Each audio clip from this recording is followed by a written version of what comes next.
मुझे अपने सम्मुख देखना चाहते थे ना? तो लो, देखो, मैं तुम्हारे नेत्रों के सामने उपस्थित हूं।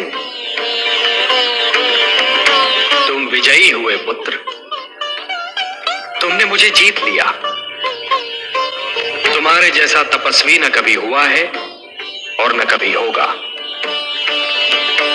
तुमने सिद्ध कर दिया कि जीव ब्रह्म का ही एक अंश है और अपनी साधना से ब्रह्म को भी धरती पर ला सकता है। तुमने ये सिद्ध कर दिया वत्स कि सृष्टि की सबसे बड़ी शक्ति है भक्ति। वत्स ध्रुव, अब श्वास लेना आरंभ कर दो पुत्र। अब मैं कहीं नहीं जाऊंगा।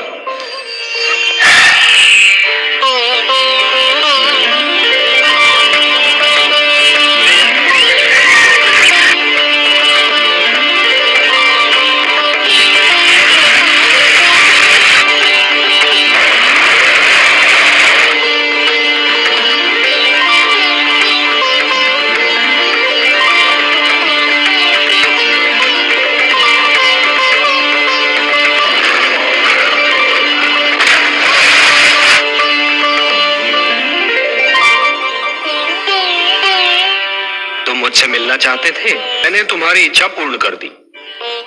अब अपने माता पिता के पास लौट जाओ। नहीं भगवान, नहीं, अभी मैं नहीं जाऊंगा। क्यों वत्स? भी तो मुझे आपसे बहुत सी बातें करनी है, बहुत से प्रश्न पूछने हैं। प्रश्न? मुझसे? भला ऐसे कौन से प्रश्न हैं तुम्हारे मन में? मुझे बताइए प्रभु कि मेरी छोटी माता मुझे अपना पुत्र क्यों नहीं मानती? उन्होंने मेरी माताश्री को दासी क्यों कहा? उन्होंने मुझे मेरे पिताश्री की गोद से क्यों उतारा? मेरे पिताश्री ने छोटी माता को रोका क्यों नहीं? बताइए भगवान। अरे अरे अरे अरे अरे, इतने सारे प्रश्न एक साथ?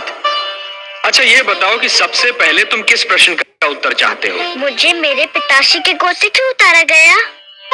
अच्छा, तो इस प्रश्न ने तुम्हें सबसे अधिक व्याकुल किया है? हाँ भगवान।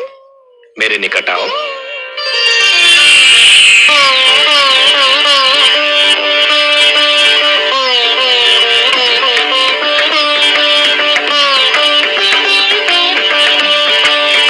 और निकट आओ वत्स। आओ वत्स।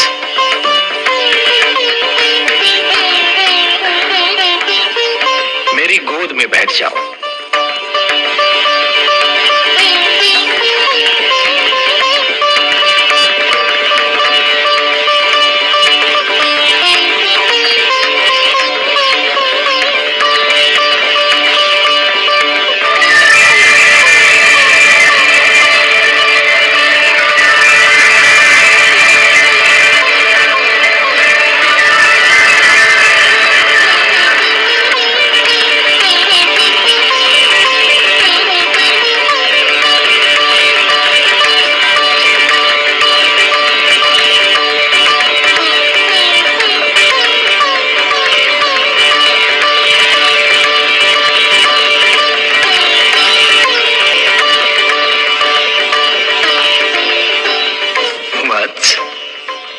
अब और प्रश्न पूछने हैं मुझसे?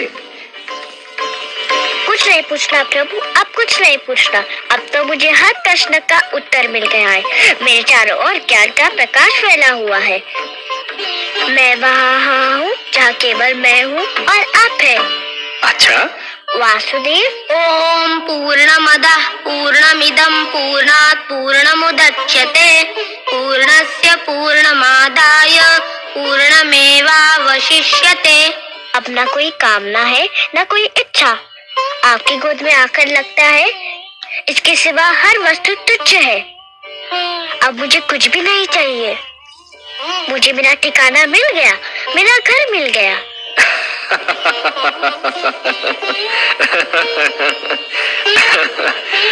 नहीं वत्स, मेरी गोद तुम्हारा ठिकाना नहीं, तुम्हारा घर नहीं।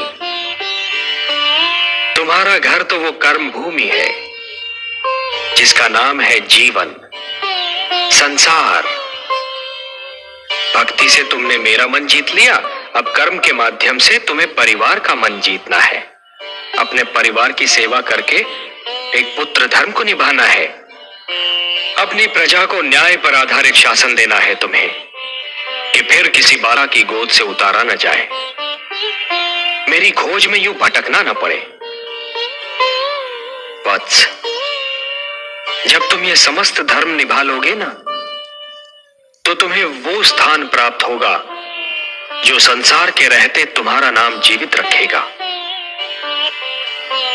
मैं तुम्हें वरदान देता हूं वत्स, कि मानव धर्म का निष्ठापूर्वक पालन करने के उपरांत तुम्हें नक्षत्र लोक में वो स्थान प्राप्त होगा जो तुम्हारे ही नाम से जाना जाएगा।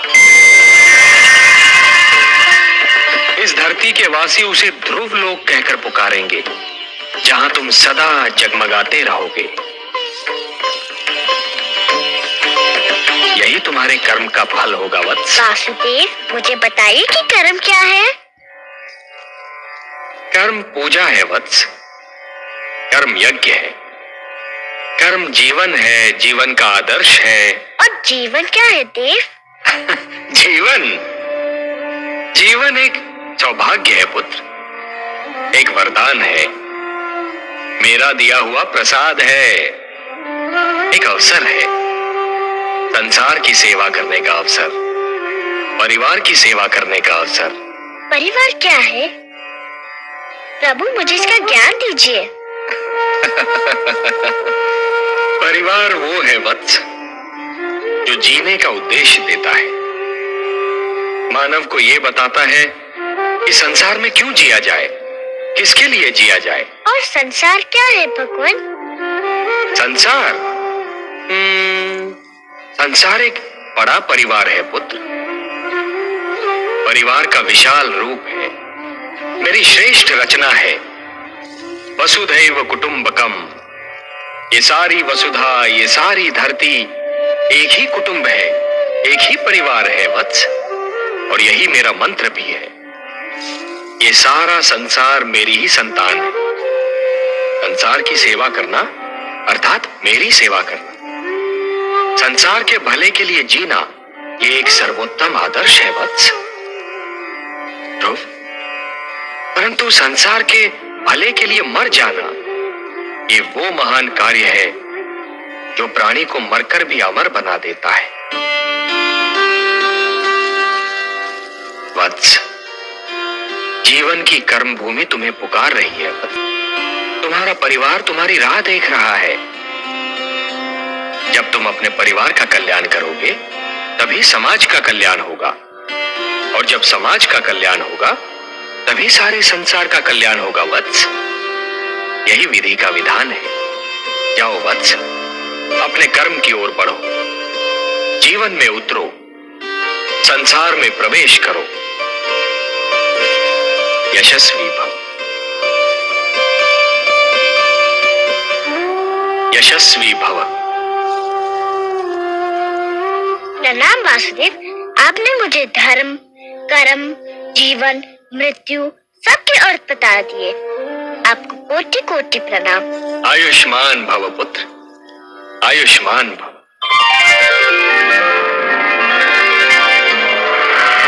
इन्हें तो तुम पहचानते ही हो पुत्र, इनसे तुम कई बार मिल चुके हो। ये विष्णु प्रिया है, तुम्हारी माता लक्ष्मी। क्या ये माता? हम आपसे नहीं बोलते। क्यों पुत्र? आप चाहती तो मुझे बहुत पहले भगवान विष्णु की गोद में बिठा देती तो आपका क्या बिगड़ जाता? मेरा कुछ नहीं बिगड़ता पुत्र,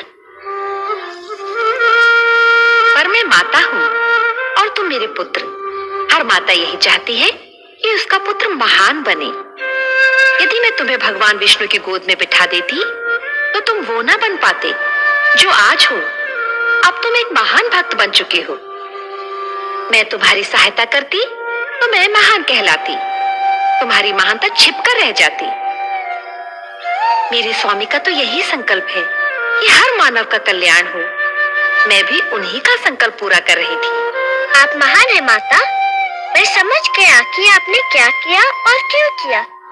मैं आपके चरणों में शीश नवाता हूँ। मैं आपका उपकार कभी नहीं भूलूंगा। प्रणाम। नारायण नारायण।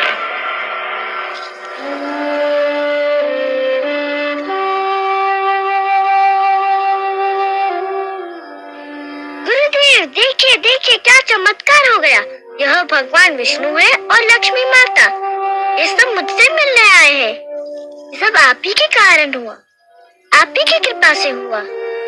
आप महान है गुरुदेव। नहीं पुत्र, तुम महान हो। तुमने अपनी भक्ति से ब्रह्मा का लेख बदल दिया। नहीं गुरुदेव, आपसा मार्गदर्शक मुझे न मिलता तो ये सब कैसे होता? ध्रुव ठीक कह रहा है देवर्षि।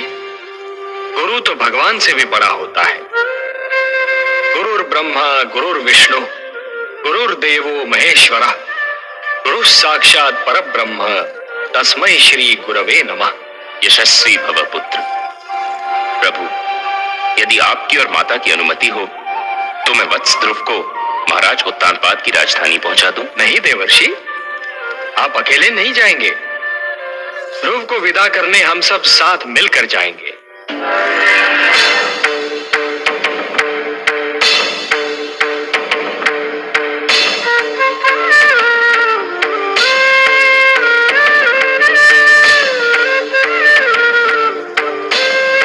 आइए माते।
क्या बात है स्वामी, आप यहाँ एकांत में क्या कर रहे हैं? एकांत? एकांत के सिवा मेरे जीवन में राह क्या है? महारानी सुनीति, लोग तो कहते हैं कि एकांत में मन को शांति मिलती है, पर यह एकांत बड़ा निष्ठुर है। मेरा एकांत अपने साथ पुत्र ध्रुव की मधुर स्मृतियों की भीड़ लाता है। इस एकांत का मौन बड़ा ही निर्दयी है। ये चिल्ला चिल्ला कर मुझसे प्रश्न पूछता है जिनके उत्तर मेरे पास नहीं। ये पूछता है कि पुत्र ध्रुव क्यों चला गया, कहां चला गया।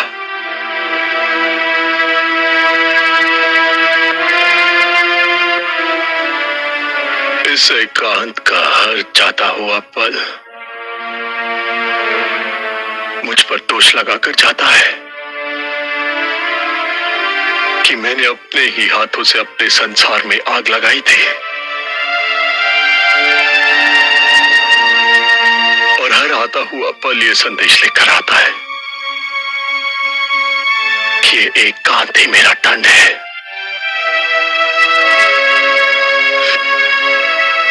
पुत्र ध्रुव के बिना मेरा जीवन अभिशाप बन गया है, और यह अभिशाप मुझे जीवन भर भोगना है, जीवन भर भोगना है।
है, मैं आपको धन्यवाद देने आया हूँ।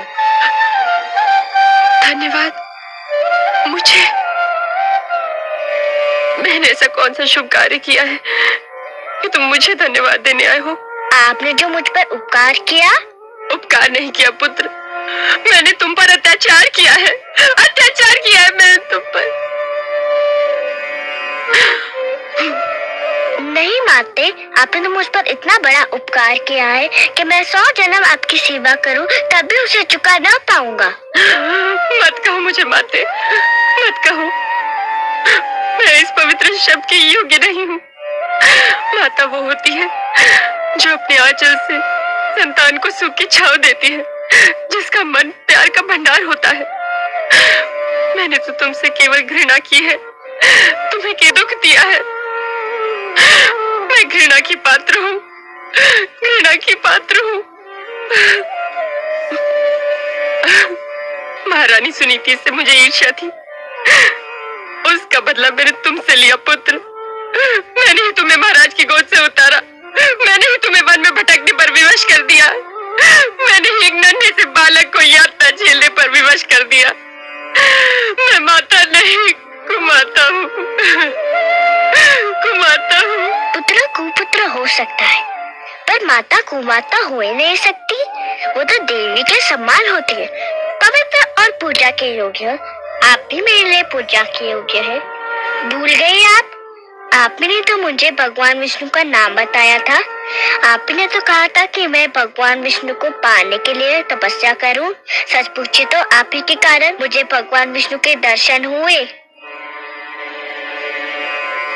हे भगवान, जिस बालक के प्रति मैंने इतने अन्याय किए, वही आज मुझे अपनी महानता का कारण समझ रहा है।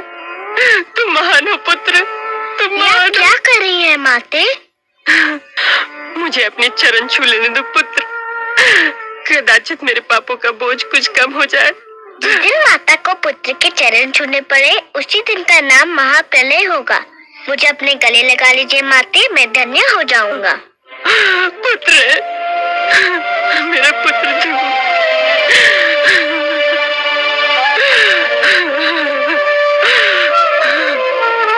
मेरा पुत्र जो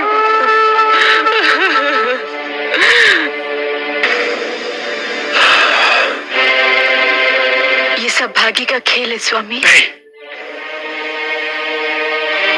ये कहकर मैं स्वयं को धोखा नहीं दे सकता।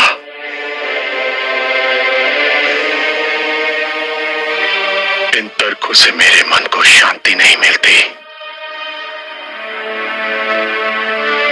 यदि आज मैं पुत्र ध्रुव का मुख देखने को तरस रहा हूं, तो ये भाग्य का खेल नहीं, मेरे कर्मों का दुष्परिणाम है।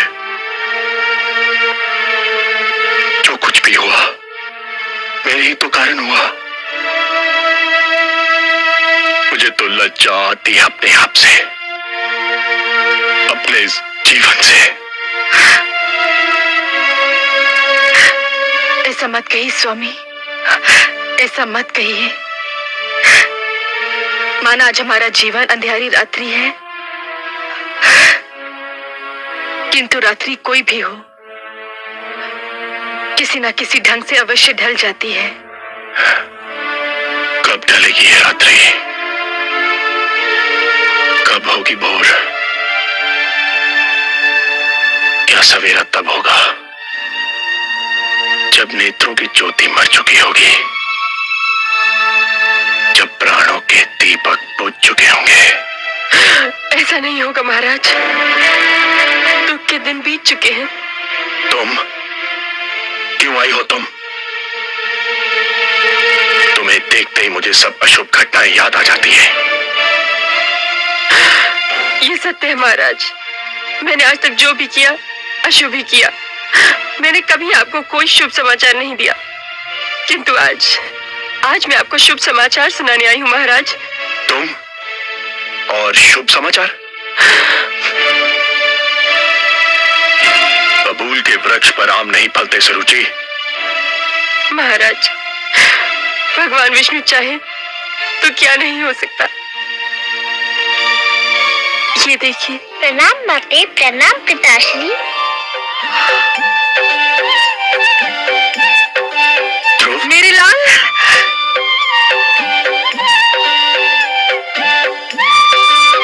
ध्रुव,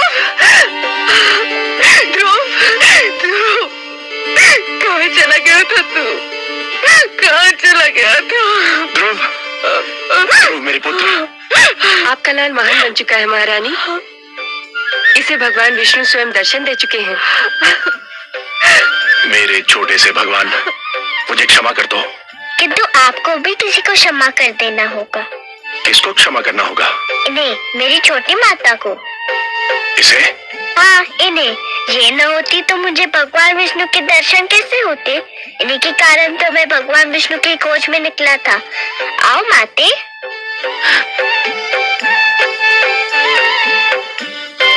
मुझे क्षमा कर दीजिए महाराज।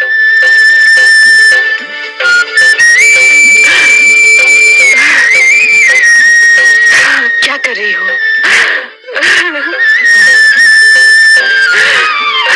धू भैया, धू भैया।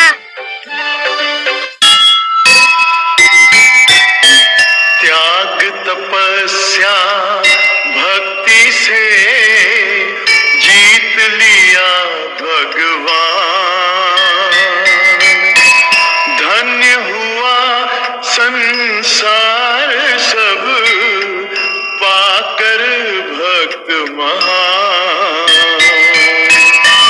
ऐसा था निश्चय अटल, ऐसा था विश्वास।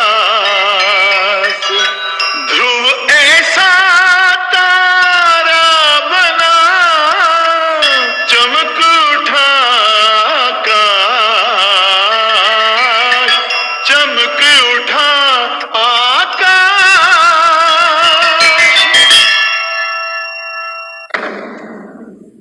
मैं माँ हूँ, धरती माँ। तुमने देखा कि भक्ति में कितनी शक्ति है। तुमने देखा कि अपनी तपस्या और दृढ़ निश्चय के बल पर भक्त भगवान को भी जीत सकता है, भगवान को धरती पर आने को बाध्य कर सकता है। ये भक्त और भगवान के रिश्ते की कथा थी। विष्णु पुराण की कथा भगवान के